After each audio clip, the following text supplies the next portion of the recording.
Assalamualaikum warahmatullahi wabarakatuh.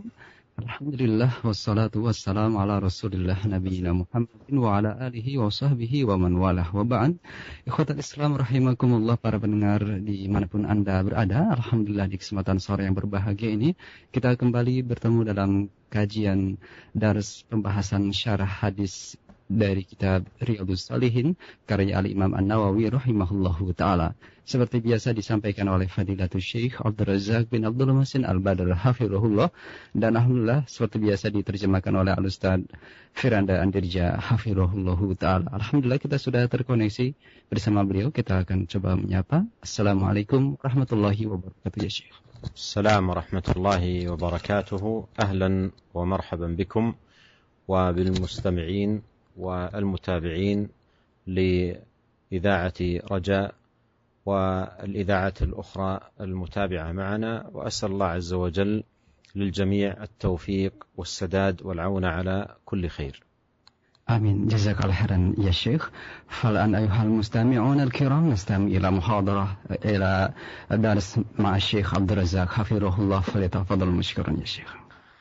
الحمد لله رب العالمين، وأشهد أن لا إله إلا الله وحده لا شريك له، وأشهد أن محمدا عبده ورسوله صلى الله وسلم عليه وعلى آله وأصحابه أجمعين.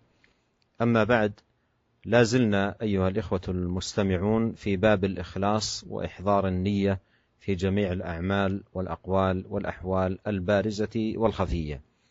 وقد أورد الإمام النووي رحمه الله تعالى في هذه الترجمة بعض الآيات من القرآن الكريم مضى الحديث عنها في لقائنا السابق، ثم أورد رحمه الله تعالى حديث أمير المؤمنين أبي حفص عمر بن الخطاب رضي الله عنه قال: سمعت رسول الله صلى الله عليه وسلم يقول: إنما الأعمال بالنيات وإنما لكل امرئ ما نوى، فمن كانت هجرته إلى الله ورسوله فهجرته إلى الله ورسوله، ومن كانت هجرته لدنيا يصيبها أو امرأة ينكحها فهجرته إلى ما هاجر إليه. متفق على صحته.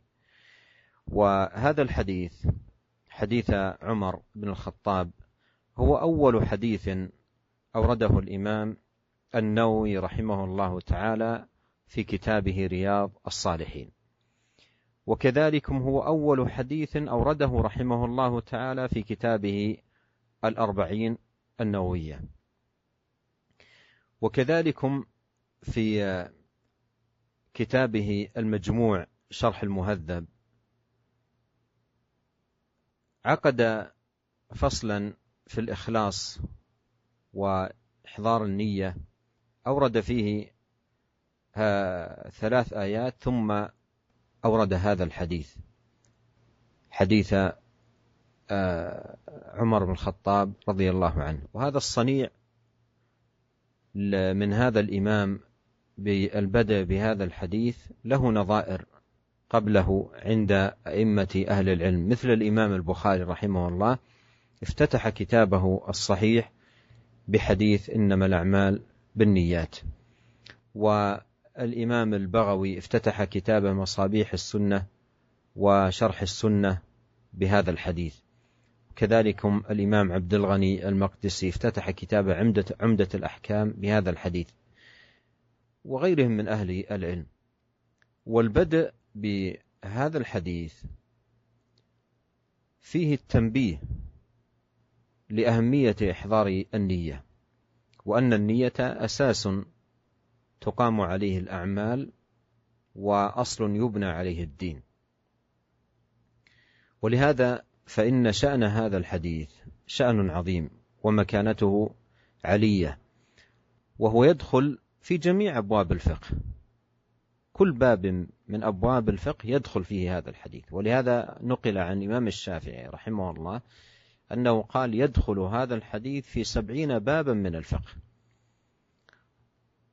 فالنية يحتاج إليها في الصلاة، يحتاج إليها في الصيام، يحتاج إليها في الحج، يحتاج إليها في جميع الطاعات والعبادات، بل إن الأمور المباحات بالنية الصالحة تتحول إلى عمل صالح يثاب عليه العبد. وقد قال أهل العلم إن مدار الإسلام على هذا الحديث. وقد قال بعض أهل العلم عن هذا الحديث هو ثلث العلم، وهو أحد الأحاديث التي عليها مدار الإسلام. فالشاهد أن هذا الحديث حديث عظيم جليل القدر عظيم الأهمية، ينبغي أن يعنى به كل مسلم حفظا وفهما وتحقيقا لما دعا إليه من إصلاح النية وإطابة المقصد. Bismillahirrahmanirrahim. Alhamdulillah, segala puji dan syukur kita panjatkan kehadirat Allah Subhanahu wa taala. Semoga salawat dan salam senantiasa tercurahkan kepada junjungan kita, suri teladan kita, Nabi Muhammad sallallahu alaihi wasallam beserta keluarganya serta seluruh sahabat beliau tanpa terkecuali. Para pendengar Radio Raja dan radio-radio yang lain yang dirahmati oleh Allah Subhanahu wa taala, kita masih dalam pembahasan bab yang pertama dari kitab Riyadhus Shalihin, yaitu bab tentang al-ikhlas wa ihdharun niyyah fi jamil a'mal wal aqwal wal ahwal al-barizah wal khafiyyah. Bab tentang keikhlasan dan menghadirkan niat dalam seluruh amalan, dalam seluruh perkataan, dan dalam seluruh kondisi, baik yang nampak maupun yang tersembunyi. Dan dalam bab ini, Al-Imam Nawawi telah membawakan 3 ayat dari ayat-ayat Al-Quran yang penjelasannya telah lalu pada pertemuan sebelumnya. Kemudian setelah itu, Al-Imam Nawawi rahimahullah membawakan hadis yang sangat agung, yaitu hadis Amirul Mukminin Abi Hafs Umar bin Khattab radhiyallahu taala anhu, yaitu hadis yang dikenal dengan hadis niyah, yang dimana Umar bin Khattab radhiyallahu taala anhu berkata, "Sami'tu Rasulullah sallallahu alaihi wasallam yaqul." Saya mendengar Rasulullah sallallahu alaihi wasallam bersabda, "Innamal a'malu binniyat wa innamal likulli imri'in ma nawa. Faman kanat hijratuhu ila Allah wa rasulih, fa hijratuhu ila Allah wa rasulih." Sungguhnya amalan-amalan itu tergantung pada niat-niatnya, dan setiap orang akan mendapatkan apa yang dia niatkan. Barang siapa yang niatnya tatkala berhijrah adalah untuk Allah dan Rasulnya, maka hijrahnya adalah untuk Allah dan Rasulnya. Wa man kanat hijratuhu lidunya yusibuha aw imra'atin yankihuha, fa hijratuhu ila ma hajara ilaih. Adapun barang siapa yang hijrahnya tatkala berhijrah niatnya untuk memperoleh dunia yang dia dapatkan atau untuk menikahi seorang wanita, maka hijrahnya adalah kepada apa yang dia niatkan. Hadis ini adalah hadis yang sahih, yang disepakati sahihnya akan kesahihannya oleh Al-Imam Al-Bukhari dan Al-Imam Muslim dalam kitab sahih mereka berdua. Para pendengar yang dirahmati oleh Allah Subhanahu wa taala, hadis ini adalah hadis yang pertama kali disebutkan oleh Al-Imam Nawawi dalam kitabnya Riyadhus Shalihin yang sedang kita bahas. Dan dia pula lah hadis yang pertama kali, hadis niat ini, dialah hadis yang pertama kali yang disebutkan oleh Al-Imam Nawawi rahimahullah dalam risalahnya Arba'in Nawawiyah. Dan dialah hadis juga yang pertama kali yang disebutkan oleh Al-Imam Nawawi dalam kitabnya Al-Majmu' Syarh Al-Muhadzab, yaitu kitab fikih Syafi'i. Ya, tatkala Al-Imam Nawawi membuat satu fasal tentang keikhlasan. Kemudian beliau menyebutkan 3 ayat. Setelah itu beliau membawakan hadis yang sangat penting, yaitu hadis niat ini. Ini menunjukkan akan perhatian Al-Imam Nawawi rahimahullah tentang hadis niat ini, di mana beliau membawakan hadis ini pada permulaan kitab-kitab beliau. Dan apa yang telah dilakukan oleh Al-Imam Nawawi rahimahullah ini juga pernah dilakukan oleh ulama-ulama sebelum beliau, seperti Al-Imam Al-Bukhari rahimahullah. Beliau membuka kitab sahihnya dengan hadis ini, hadis niat, hadis Umar bin Khattab radhiyallahu ta'ala anhu. Demikian juga Al-Imam Al-Baghawi rahimahullah. Beliau membuka kitabnya Masabihus Sunnah dan juga kitabnya Syarhus Sunnah dengan membawakan hadis Umar bin Khattab radhiyallahu ta'ala anhu ini. Demikian juga Imam Abdul Ghani Al-Maqdisi rahimahullah membawakan hadis niat ini di awal kitabnya Umdatul Ahkam. Yang ini menunjukkan bagaimana perhatian para ulama tentang hadis ini. Mereka membuka kitab-kitab mereka dengan hadis yang sedang kita bahas ini. Kenapa? Karena niat merupakan pondasi daripada amalan. Amalan-amalan semuanya dibangun di atas niat. Agama dibangun di atas keikhlasan. Jika pondasinya rusak, maka amalan-amalan tersebut juga akan rusak. Ini menunjukkan bahwasanya hadis yang sedang kita bahas ini merupakan hadis yang sangat agung, yang kedudukannya sangat tinggi, ya.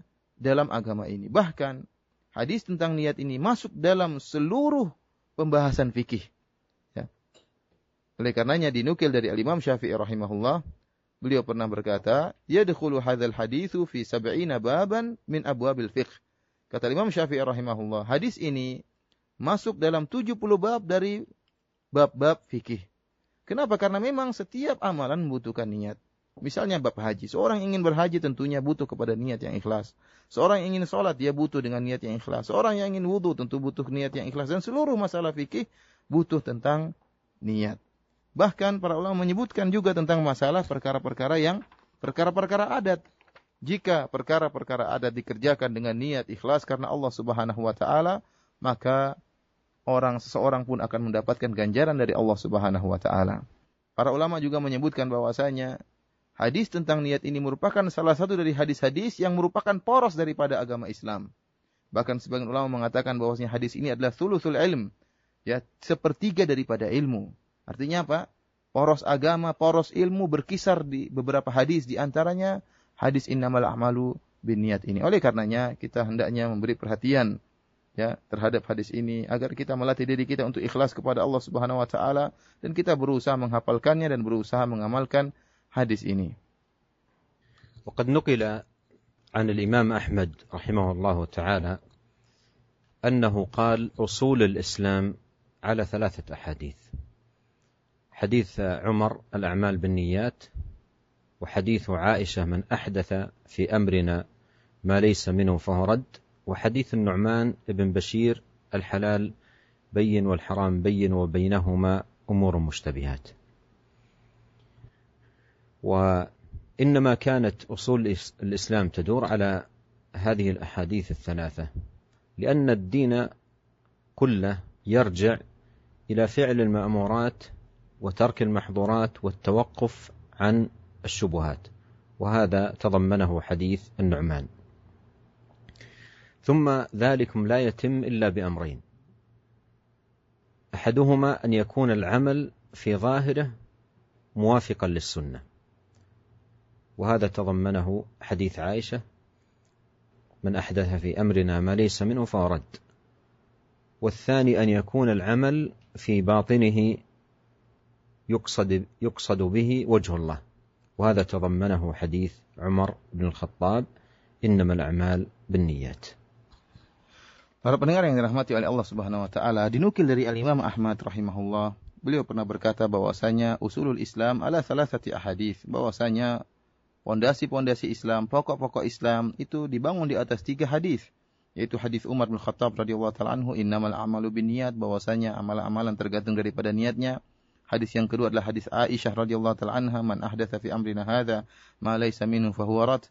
Barang siapa yang mengada-ngadakan suatu ajaran baru yang tidak ada contohnya dari Nabi sallallahu alaihi wasallam maka tertolak.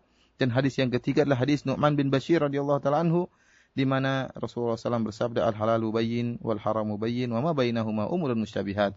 Perkara yang halal jelas dan perkara yang haram jelas, dan di antara keduanya ada perkara-perkara yang syubhat. Ini 3 hadis yang merupakan poros daripada agama ini. Kenapa bisa demikian? Para pendengar yang dirahmati oleh Allah Subhanahu wa taala, karena tatkala kita ingin mengerjakan perkara agama, kita diperintahkan untuk melaksanakan perintah-perintah Allah Subhanahu wa taala. Fi'lul ma'murat, kita diperintahkan untuk menjalankan perintah-perintah Allah. Dan kita juga diperintahkan untuk apa? Tarkul manhiyat, meninggalkan larangan-larangan Allah Subhanahu wa taala. Kemudian juga tatkala datang syubhat, maka kita berhenti untuk mengetahui mana yang benar dari perkara yang rancu tersebut. Dan penjelasan tentang perkara yang diperintah oleh Allah Subhanahu wa taala yang halal, dan penjelasan tentang hal-hal yang diharamkan oleh Allah Subhanahu wa taala dan perkara-perkara syubhat telah dijelaskan oleh hadis Nu'man bin Bashir radhiyallahu taala anhu. Kemudian tatkala kita ingin mengamalkan perkara ini, melaksanakan perintah, menjauhi larangan dan menjauhi syubhat, maka amalan yang kita lakukan zahirnya harus sesuai dengan sunnah dan batinnya harus ikhlas karena Allah Subhanahu wa taala.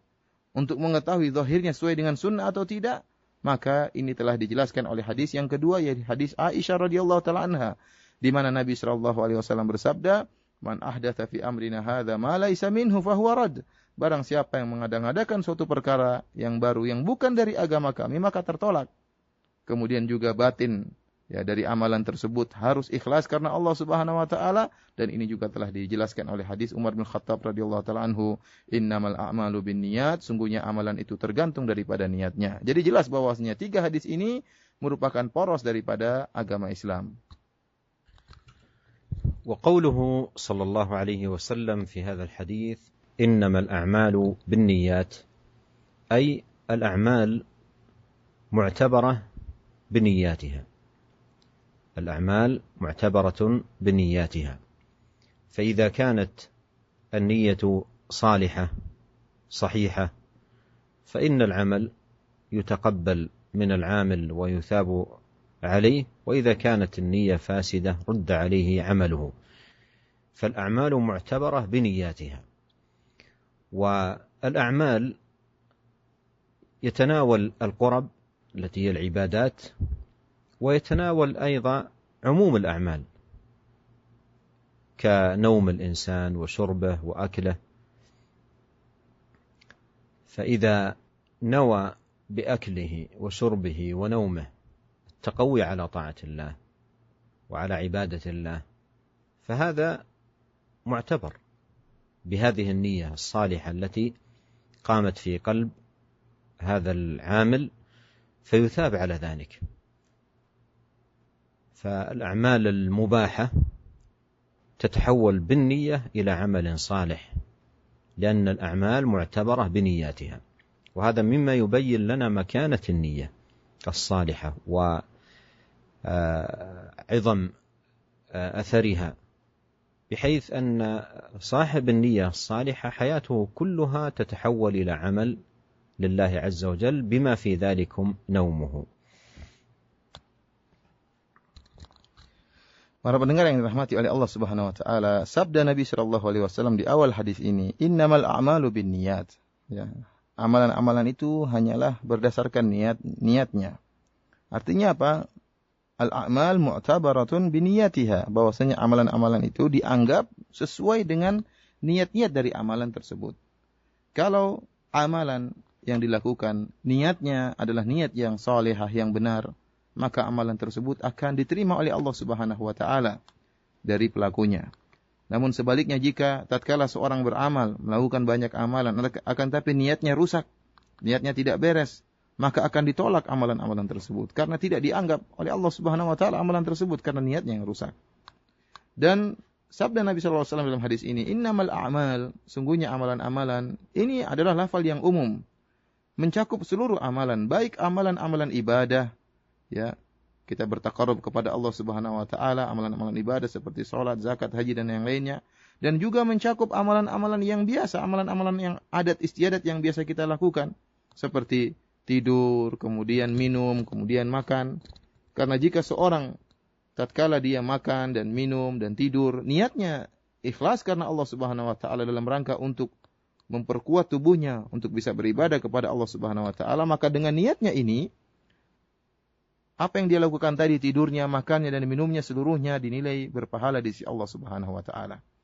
Maka berubahlah amalan-amalan kebiasaan yang dia lakukan dengan niatnya karena Allah Subhanahu wa taala untuk kuat beribadah, berubah menjadi qurbah, menjadi bentuk ibadah kedekatan kepada Allah Subhanahu wa taala.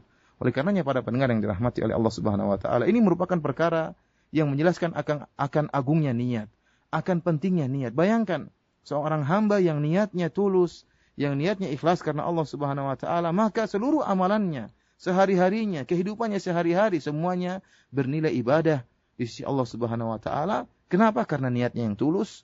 Ini sangat menunjukkan akan pentingnya niat dan urgensinya niat dalam kehidupan kita sehari-hari. ثم إن النبي عليه الصلاة والسلام في هذا الحديث ضرب مثلا لتوضيح مكانة النية وعظيم أثرها، ألا وهو الهجرة، وهي الانتقال من بلاد الكفر إلى بلاد الإسلام. فقال عليه الصلاة والسلام فمن كانت هجرته إلى الله ورسوله فهجرته إلى الله ورسوله، ومن كانت هجرته لدنيا يصيبها أو امرأة ينكحها فهجرته إلى ما هاجر إليه. فأخبر عليه الصلاة والسلام أن هذه الهجرة تختلف باختلاف النية، فمن هاجر من دار الكفر إلى دار الإسلام حبا لله عز وجل وحبا لرسوله وطمعا في صلاح حاله في ديار الإسلام وليتعلم دينه ويتفقه، فهذا هو المهاجر إلى الله ورسوله حقا، وهو الفائز بثواب الله. قال: فمن كانت هجرته إلى الله ورسوله فهجرته إلى الله ورسوله. من كانت هجرته إلى الله ورسوله الأولى أي نية وقصدا، فهجرته إلى الله ورسوله الثانية أي ثوابا وأجرا. بينما من كان هاجر من ديار الكفر إلى ديار الإسلام لطلب الدنيا، لدنيا يصيبها، أو من أجل امرأة ينكحها في دار الإسلام، فهجرته كما قال عليه الصلاة والسلام إلى ما هاجر إليه. قال: إلى ما هاجر إليه تحقيرا لما طلبه من أمر الدنيا واستهانة حيث لم يذكره بلفظه. فالشاهد أن الهجرة هذه طاعة من الطاعات، وبين عليه الصلاة والسلام أن مدار الأمر فيها وكذلك في غيرها من الطاعات على النية، والنية محلها القلب. Kemudian Nabi SAW membuat suatu perumpamaan untuk menjelaskan tentang pentingnya niat. Nabi SAW membuat perumpamaan tentang suatu ibadah yang sangat agung, yaitu ibadah hijrah, yaitu berpindahnya seorang dari negeri kufur kepada negeri Islam. Ya, ini adalah ibadah yang sangat agung. Kata Nabi SAW, "Faman kanat hijratuhu ila Allahi wa rasulihi, fa hijratuhu ila Allahi wa rasulih." Kata Nabi SAW, barang siapa yang hijrahnya kepada Allah Subhanahu wa taala dan kepada Rasulnya, fa hijratu ila Allahi wa rasulih, maka hijrahnya adalah untuk Allah dan Rasulnya. Rasulullah SAW menjelaskan, setelah itu juga kata Nabi SAW, "Man kana hijratuhu lidunya yusibuha aw imra'atin yankihuha fa hijratu ila ma hajara ilaih." Barang siapa yang hijrahnya ternyata untuk perkara dunia atau untuk menikahi seorang wanita, maka hijrahnya sesuai dengan yang dia inginkan. Dia hanya mendapatkan dunia dan tidak mendapatkan pahala dari Allah Subhanahu wa taala. Dalam contoh ini, Nabi SAW menjelaskan bahwasanya hijrah, suatu amalan bisa jadi berbeda, ya hakikatnya berdasarkan perbedaan hakikat niat. Barang siapa yang berjalan meninggalkan negeri kafir menuju negeri Islam dengan niat yang tulus, ikhlas, benar-benar karena cinta kepada Allah dan cinta kepada Rasulnya, karena ingin memperbaiki kondisinya dan agar bisa belajar ilmu agama di negeri Islam tersebut, maka dialah muhajir yang hakiki. Dialah muhajir yang benar-benar berhijrah dengan benar. Dan dia akan mendapatkan pahala dari Allah Subhanahu wa ta'ala. Oleh karenanya kalau kita kembali memperhatikan hadis ini, tatkala Nabi SAW mengatakan, "Faman kanat hijratuhu ilallahi wa rasulih." Artinya barang siapa yang hijrahnya niatnya dan tujuannya karena Allah dan Rasulnya, fa hijratuhu ilallahi wa rasulih, artinya berarti hijrahnya itu akan mendapatkan pahala dari Allah Subhanahu wa ta'ala. Setelah itu Rasulullah SAW menyebutkan niat yang salah yang merubah hakikat hijrah.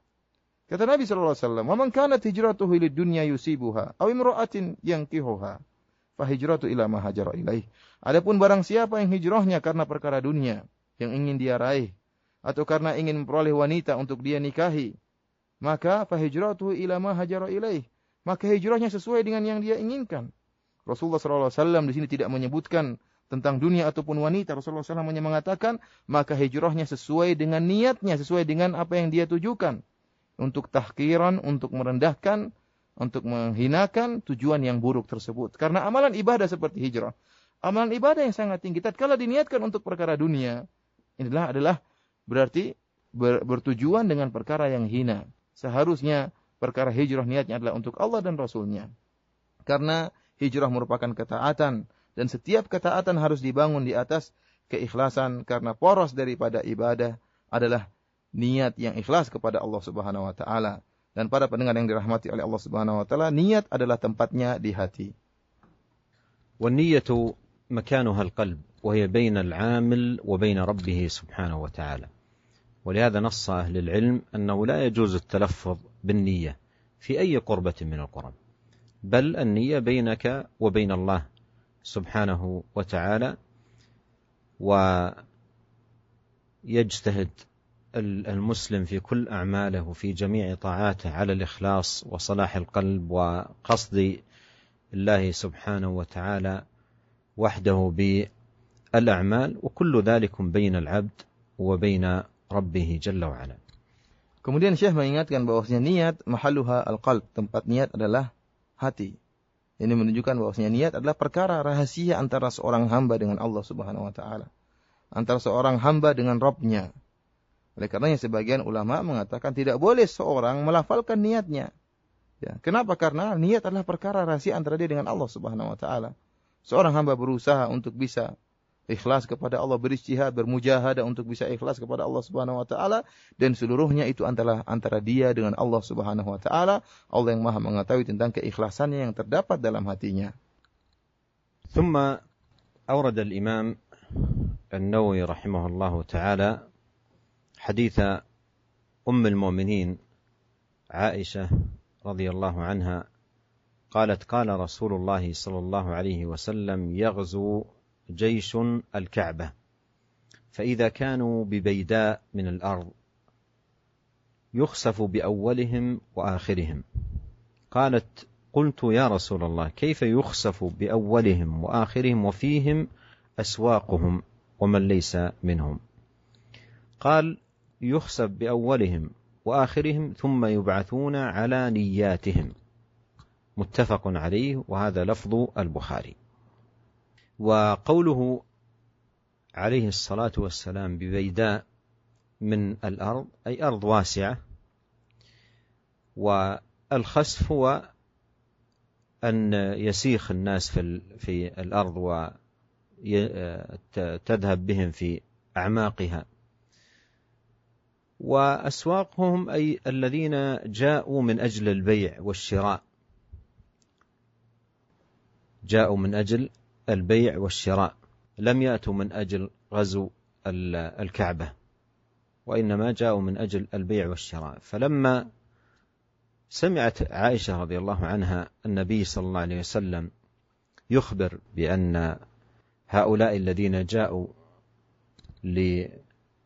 لغزو الكعبة فإذا وأنهم يخسف بهم بأولهم وآخرهم، سألت رضي الله عنها قالت: كيف يخسف بأولهم وآخرهم وفيهم أسواقهم من ليس منهم؟ يعني قد يكون شخص في ذلك الوقت مر من ذلك الطريق، أو جاء مثلا يتفاوض معهم أو نحو ذلك، أو جاء ليبيع ويشتري أو كان مارا في من ذلك الطريق، فيشمله ذلك الخسف. فتسأل عائشة رضي الله عنها: كيف يخسف بأولهم وآخرهم وفيهم أسواقهم ومن ليس منهم؟ قال: يخسف بأولهم وآخرهم ثم يبعثون على نياتهم. وهذا موضع الشاهد من الحديث، قوله يبعثون على نياتهم، مثل قوله في الحديث المتقدم: إنما الأعمال بالنيات. والعقوبة تعم الصالح والفاسد، لكن الناس يوم القيامة يبعثون على نياتهم، فأهل الإيمان والطاعة والإخلاص والتقرب إلى الله سبحانه وتعالى يبعثون على ذلك، ومن سواهم أيضا يبعثون على ما كانوا عليه من نية خبيثة ومقاصد سيئة. Para pendengar Radio Raja dan Radio Raja yang lain dirahmati oleh Allah Subhanahu wa taala. Kemudian Al-Imam Nawawi rahimahullah membawakan hadis yang kedua, yaitu dari Ummul Mukminin Aisyah radhiyallahu taala anha, di mana Aisyah radhiyallahu taala anha pernah berkata bahwasanya Rasulullah SAW bersabda: "Yaghzu jayshunil Ka'bata fa idza kanu bi bayda min al-ard yukhsafu bi awwalihim wa akhirihim." Nabi SAW pernah bersabda, ada pasukan yang datang untuk menyerang Ka'bah, menghancurkan Ka'bah. Dan tatkala pasukan tersebut berada di suatu dataran yang luas, tiba-tiba Allah Subhanahu wa taala menenggelamkan mereka, seluruh orang yang ada di situ, dari awal mereka sampai akhir mereka. Maka Aisyah berkata, "Qultu ya Rasulullah, kaifa yukhsafu bi awwalihim wa akhirihim wa fihim aswaquhum wa man laysa minhum?" Kata Aisyah, "Wahai Rasulullah, Bagaimana bisa ditenggelamkan seluruh mereka yang ada di dataran tersebut dari awal sampai akhir? Padahal di antara mereka ada orang-orang yang datang untuk berdagang dan orang-orang yang bukan dari pasukan perang tersebut. Kata Nabi SAW, yukhsafu bi awwalihim wa akhirihim, thumma yub'atsuna ala niyyatihim. Akan ditenggelamkan mereka seluruhnya dari awal mereka sampai akhir mereka. Kemudian mereka akan dibangkitkan pada hari kiamat kelak berdasarkan niat-niat mereka. Hadis ini hadis yang diriwayatkan oleh Imam Al-Bukhari dan Imam Muslim, muttafaqun alaih, dan lafal yang kita bacakan tadi adalah lafal yang terdapat dalam Sahih Al-Bukhari. Para pendengar yang dirahmati oleh Allah Subhanahu wa taala, di sini disebutkan ya tentang pasukan yang datang untuk memerangi Ka'bah tatkala mereka berada di Baida, dan Baida adalah dataran yang luas. Maka Allah Subhanahu wa taala kemudian menenggelamkan mereka, khas, dan khas yaitu menenggelamkan pasukan tersebut di dalam bumi ya. Dalam bumi karena mereka hendak menghancurkan Ka'bah. Dan tatkala Aisyah radhiyallahu taala anha mendengar tentang hadis ini, maka Aisyah radhiyallahu taala anha bertanya kepada Nabi sallallahu alaihi wasallam, bagaimana tentang kondisi orang-orang yang ikut ditenggelamkan oleh Allah Subhanahu wa taala sementara mereka adalah aswaquhum, mereka adalah orang-orang yang datang ingin berdagang, ingin membeli, ingin menjual, dan mereka tidak berniat untuk menghancurkan Ka'bah. Kenapa mereka juga ikut ditenggelamkan oleh Allah Subhanahu wa taala ya. Padahal bisa jadi ada di antara mereka yang hanya sekedar lewat di tanah tersebut, tiba-tiba ikut ditenggelamkan oleh Allah Subhanahu wa taala. Di sini Nabi sallallahu alaihi wasallam menjelaskan bahwasanya bencana yang Allah timpakan di muka bumi akan menimpa seluruh manusia yang berada di tempat tersebut, baik orang yang soleh maupun orang yang rusak ya, baik orang yang rusak maupun orang yang soleh. Oleh karenanya kata Nabi sallallahu alaihi wasallam, yukhsafu bi awwalihim wa akhirihim, ya, akan ditenggelamkan oleh Allah Subhanahu wa taala dari awal sampai akhir. Akan tapi Nabi sallallahu alaihi wasallam jelaskan bahwasanya ini adalah perkara di dunia, adapun di akhirat berbeda. Kata Nabi sallallahu alaihi wasallam, "Tsumma yub'atsuna 'ala niyyatihim." Kemudian mereka akan dibangkitkan oleh Allah Subhanahu wa taala di akhirat kelak pada hari kiamat berdasarkan niat-niat mereka. Dan hadis ini persis seperti hadis sebelumnya di mana Nabi sallallahu alaihi wasallam bersabda, "Innamal a'malu binniyat," bahwasanya amalan-amalan tergantung daripada niat-niatnya. Oleh karenanya meskipun hukuman di dunia terkadang menimpa orang rusak dan juga orang yang soleh, akan tapi pada hari kiamat Allah membedakan orang yang niatnya soleh, niatnya ikhlas kepada Allah Subhanahu wa taala, meskipun terkadang terkena bencana, akan tapi mereka akan dibangkitkan oleh Allah Subhanahu wa taala pada hari kiamat kelak berdasarkan niat mereka mendapatkan ganjaran dari Allah Subhanahu wa taala. Dan sebaliknya orang-orang yang dicelakakan oleh Allah Subhanahu wa taala, terkena bencana oleh Allah Subhanahu wa taala sementara niat mereka adalah niat yang rusak, maka mereka akan dibangkitkan oleh Allah Subhanahu wa taala sesuai dengan niat mereka dengan mendapatkan hukuman dan siksaan dari Allah Subhanahu wa taala. ثم أورد الإمام النووي رحمه الله تعالى حديث أم المؤمنين عائشة رضي الله عنها قالت: قال النبي صلى الله عليه وسلم: لا هجرة بعد الفتح ولكن جهاد ونية وإذا استنفرتم فانفروا، متفق عليه. ومعنى قوله صلى الله عليه وسلم لا هجرة بعد الفتح أي بعد فتح مكة، لأن مكة بعد فتحها صارت دار إسلام، فلا هجرة من مكة لأنها صارت دار إسلام. وفي هذا أيضا كما بين أهل العلم بشارة للمؤمنين أن مكة لن تعود بلاد كفر، بل ستبقى بلاد إسلام إلى أن تقوم الساعة. وقوله في الحديث إذا استنفرتم أي طلب منكم الإمام ولي الأمر النفير وهو الخروج للجهاد في سبيل الله فانفروا أي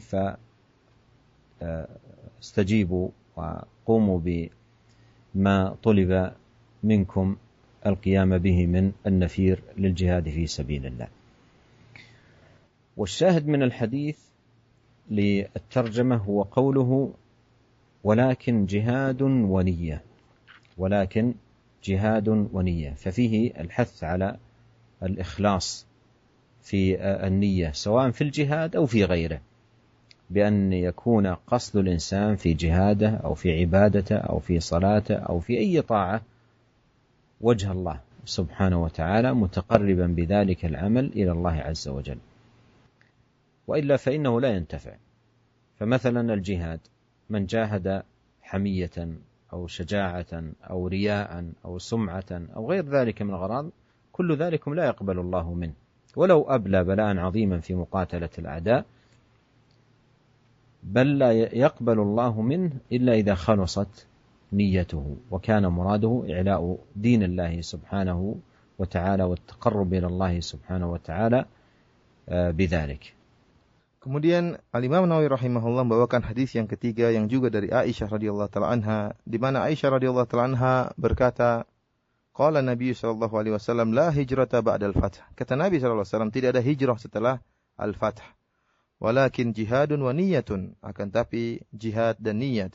Wa idza stunfirtum fanfiru, dan jika kalian diperintahkan untuk berjihad maka berjihadlah kalian. Hadis ini hadis yang sahih yang diriwayatkan oleh Imam Al-Bukhari dan Imam Muslim.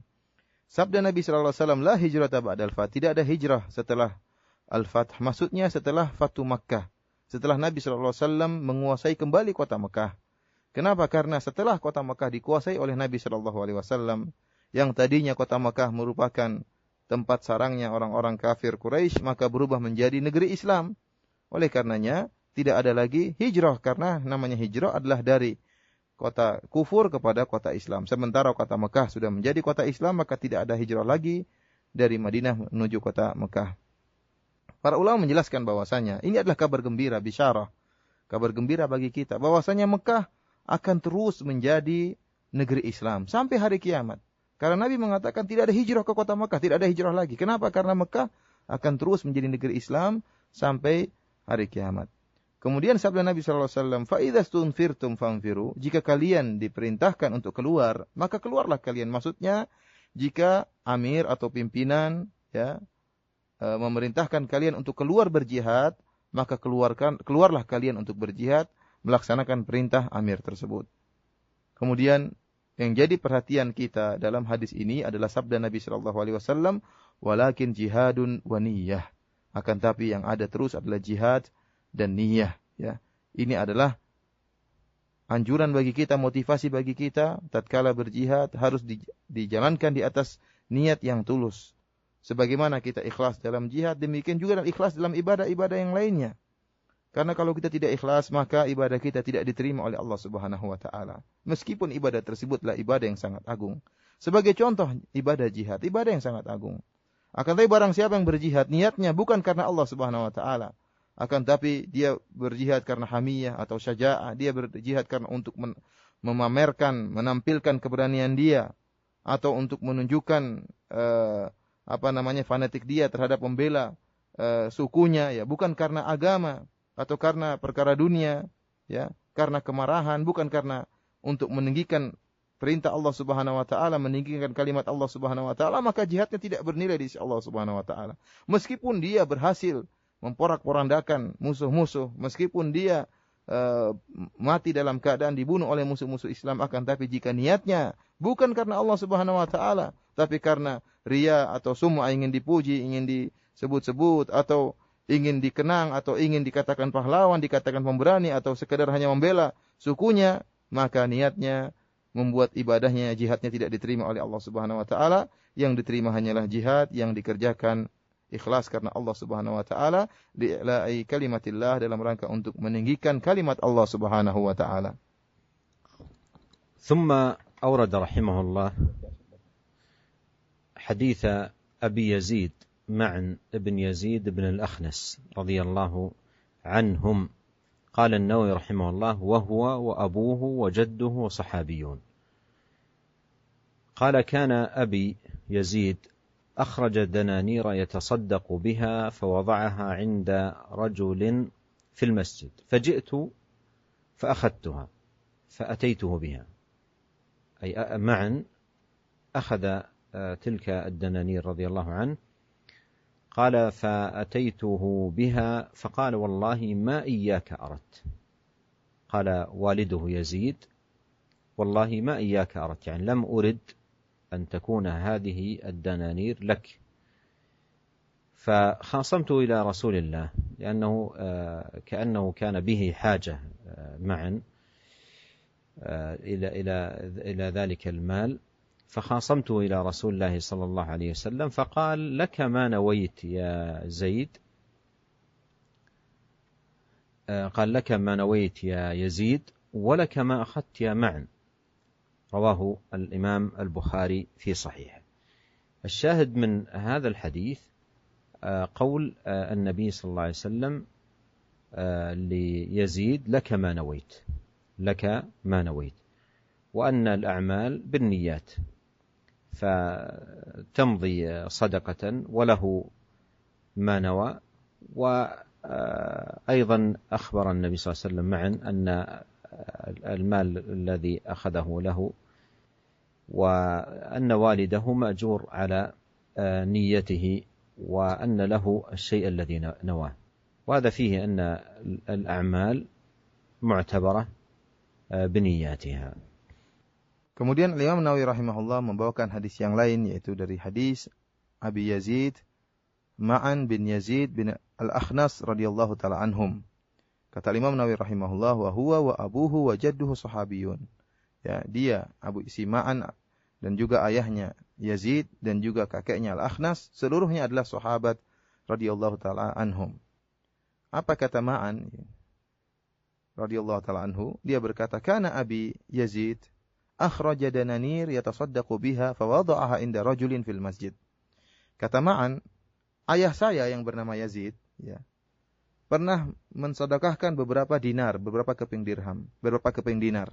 Kemudian ayahku meletakkan dinar-dinar tersebut pada seseorang di masjid.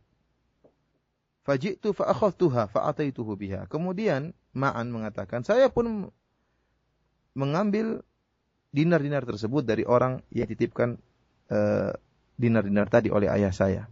Kemudian saya pun mendatangi ayahku dengan membawa dinar-dinar tersebut. Artinya dinar-dinar yang disedekahkan oleh ayahku telah aku ambil dan saya tunjukkan hal ini kepada ayahku. Maka apa kata ayahku? Faqala wallahi ma iyyaka aradtu. Wahai Ma'an, wahai putraku, bukan maksudku dinar-dinar tadi saya serahkan buat kamu, bukan. Ya, jadi fa khasamtuhu ila Rasulillah sallallahu alaihi wasallam. Faqala laka ma nawaita ya Yazid wa laka ma akhadta ya Ma'an. Maka kata Ma'an, maka saya pun mengadukan hal ini kepada Rasulullah sallallahu alaihi wasallam tentang sikap ayah saya, ya. Maka Rasulullah sallallahu pun memberi keputusan. Kata Nabi sallallahu alaihi wasallam, laka ma nawaita ya Yazid. Engkau tetap dapat pahala sesuai dengan niatmu wahai Yazid. Wa laka ma akhadta ya Ma'an, dan engkau Ma'an, engkau mendapatkan apa yang kau ambil, ya. Jadi ayah daripada Ma'an yang bernama Yazid, ya, meletakkan beberapa keping dinar di masjid, niatnya bukan untuk anaknya, tapi kepada orang yang membutuhkan. Akan tapi ternyata anaknya yang bernama Ma'an, mungkin dia merasa butuh, maka dia pun mengambil keping-keping dinar tadi dari orang yang dititipkan oleh ayahnya. Kemudian dia bawa keping-keping dinar tadi kepada ayahnya, dan ayahnya tidak mau memberikan keping dinar tersebut kepada anaknya, karena bukan itu tujuannya. Akhirnya Ma'an pun mengadukan ayahnya kepada Rasulullah SAW, dan Rasulullah SAW memberi keputusan bahwasanya Yazid sang ayah mendapatkan pahala dari apa yang dia niatkan karena ingin bersedekah kepada fakir miskin, dan yang Ma'an juga mendapatkan apa yang dia ambil dari dinar-dinar yang dia ambil dari orang yang dititipkan tersebut. Ini sesuai dengan ya sabda Nabi sallallahu alaihi wasallam, al-a'malu binniyat, bahwasanya amalan-amalan tergantung daripada niat. Di mana Nabi sallallahu alaihi wasallam mengabarkan kepada ayahnya Ma'an, yaitu yang bernama Yazid, karena dia tatkala mengeluarkan sedekah niatnya benar untuk ikhlas kepada Allah dan untuk memberikan kepada fakir miskin, maka dia mendapatkan pahala. Meskipun dia tidak bermaksud memberikan dinar tersebut kepada anaknya, ya. Demikian juga Nabi mengabarkan kepada sang anak yang bernama Ma'an bahwasanya dia berhak untuk mengambil keping-keping dinar tersebut. Ini dalil bahwasanya amalan-amalan itu tergantung daripada niatnya. Barang siapa yang tatkala berniat bersedekah ikhlas karena Allah Subhanahu wa taala, akan mendapatkan pahala di sisi Allah Subhanahu wa taala. ثم مضى الإمام النووي رحمه الله في سوق الأحاديث في أهمية الإخلاص والنية، ولعلنا نكتفي بهذا القدر، سائلين الله سبحانه وتعالى أن يرزقنا جميعا الإخلاص والنية الصالحة، وأن يهدينا إليه صراطا مستقيما، وأن ينفعنا بما علمنا، وأن يجعل ما تعلمناه حجة لنا لا علينا وأن يصلح لنا شأننا كله، إنه سميع قريب مجيب. والله أعلم. صلى الله وسلم على عبده ورسوله نبينا محمد. Kemudian Al-Imam Nawawi rahimahullah menyebutkan hadis-hadis yang lain yang berkaitan tentang pentingnya niat ya. Akan tapi insyaallah kita lanjutkan pada pertemuan yang lain. Kita berdoa kepada Allah Subhanahu wa taala agar Allah Subhanahu wa taala menganugerahkan keikhlasan kepada kita dan menganugerahkan kepada kita niat yang tulus dalam beramal amalan yang salehah, dan juga agar Allah Subhanahu wa taala senantiasa memberikan kepada kita jalan yang lurus, menunjukkan kepada kita jalan yang lurus, mudahkan kita untuk menempuh jalan tersebut, dan agar Allah Subhanahu wa taala mudahkan kita untuk mengamalkan apa yang telah kita ilmui, sehingga apa yang kita ilmui tersebut menjadi pembela kita di hari kiamat kelak dan bukan menjadi bumerang bagi kita. Demikian saja apa yang disampaikan beliau. Selanjutnya kalau masih ada pertanyaan kami persilahkan. Nah, kami ucapkan terima kasih jazakallah khairan ya Syekh atas pelajaran yang telah disampaikan, dan tampaknya ada 1 menit waktu kita saja untuk menyampaikan satu pertanyaan yang datang dari pendengar kita melalui pesan singkat. Ya Syekh, ada sebagian saudara kita yang mengambil hadis innamal a'malu binniyat, setiap amalan tergantung niatnya, dipakai untuk melegalisasikan perbuatan-perbuatan yang tidak ada contohnya dari Rasulullah SAW atau perbuatan bid'ah, sehingga mereka menyatakan bahwa yang penting adalah niatnya yang ikhlas kepada Allah Subhanahu wa taala. Bagaimanakah memberikan jawaban terhadap syubhat ini? الواجب على كل مسلم أن يتقي الله عز وجل وأن يجمع بين الصلاحين اللذين لا قبول لعمل من الأعمال إلا بهما، ألا وهما صلاح الباطن بالنية وصلاح الظاهر بالمتابعة، ولا يكفي أحدهما دون الآخر، بل لا بد من الصلاحين معا ليتقبل العمل، أن تكون النية صالحة وأن يكون العمل صالحا. وإذا كانت النية صالحة والعمل غير صالح رد على العامل عمله، لقول النبي عليه الصلاة والسلام: من عمل عملا ليس عليه أمرنا فهو رد. أي حتى وإن كانت نيته صالحة، إذا كان العمل في نفسه وفي حقيقته فاسدا على غير هدي النبي الكريم عليه الصلاة والسلام، فإن العمل يرد ولا يقبل. ونكتفي بهذا القدر، والله تعالى أعلم، وصلى الله وسلم على عبده ورسوله نبينا محمد وآله وصحبه أجمعين، والسلام عليكم ورحمة الله وبركاته. Waalaikumsalam warahmatullahi wabarakatuh. Jazakallah khair. Yang wajib bagi setiap muslim untuk bertakwa kepada Allah Subhanahu wa taala dan untuk menggabungkan antara 2 kebaikan, yaitu karena amalan tidak akan diterima oleh Allah Subhanahu wa taala jika telah terkumpul 2 kebaikan, yaitu baiknya batin dan baiknya zahir. Ya. Adapun baiknya batin yaitu dengan niat yang ikhlas. Adapun baiknya yang zahir, lahiriah kita, yaitu dengan mutaba'ah, mengikuti sunnah Nabi sallallahu alaihi wasallam, bukan dengan amalan-amalan yang tidak dicontohkan oleh Nabi sallallahu alaihi wasallam. Dan 2 persyaratan ini, yaitu niat yang ikhlas dan sesuai dengan sunnah Nabi sallallahu alaihi wasallam, harus tergabung keduanya. Satu saja tidak cukup. Jika cuma ada satu, maka tidak diterima amalan seorang hamba. Harus dua-duanya terpenuhi. Ya. Oleh karenanya, jika seorang niatnya ikhlas akan tapi amalan ibadahnya tidak dicontohkan oleh Nabi sallallahu alaihi wasallam, maka tidak diterima oleh Allah Subhanahu wa taala. Rasulullah SAW bersabda, "Man amila amalan, ya, man ahdatsa fi amrina hadza ma laysa minhu fahuwa rad." Barang siapa yang mengadakan suatu amalan yang tidak pernah dicontohkan oleh kami, maka tertolak, ya. Meskipun apa? Meskipun niatnya ikhlas, meskipun niatnya tulus. Ya, akan tapi jika amalan tersebut tidak pernah dicontohkan oleh Nabi sallallahu alaihi wasallam, maka tidak sesuai dengan sunnah Nabi sallallahu alaihi wasallam, maka amalan tersebut tertolak meskipun niatnya ikhlas. Demikian saja para pendengar yang dirahmati oleh Allah Subhanahu wa taala, kajian kita pada kesempatan kali ini. Semoga Allah Subhanahu wa taala memudahkan kita untuk bersua di kesempatan yang lain. Wabillahi taufiq wal hidayah. Assalamualaikum warahmatullahi wabarakatuh. Waalaikumsalam warahmatullahi wabarakatuh. Kami mengucapkan terima kasih jazakumullahu khairan kepada Syekh dan Ustaz Firanda yang telah menerjemahkan muhadhar dars yang telah disampaikan oleh Syekh tadi. Terima kasih untuk Anda para pendengar dimanapun Anda yang telah menyimak dan mengikuti acara yang bermanfaat di sore ini. Saudaraku seiman rahimakumullah, langsung saja kami akan kumandangkan azan salat maghrib untuk wilayah Jakarta dan sekitarnya. Kami undur diri, mohon maaf atas segala kekurangan. Wassalamualaikum warahmatullahi wabarakatuh.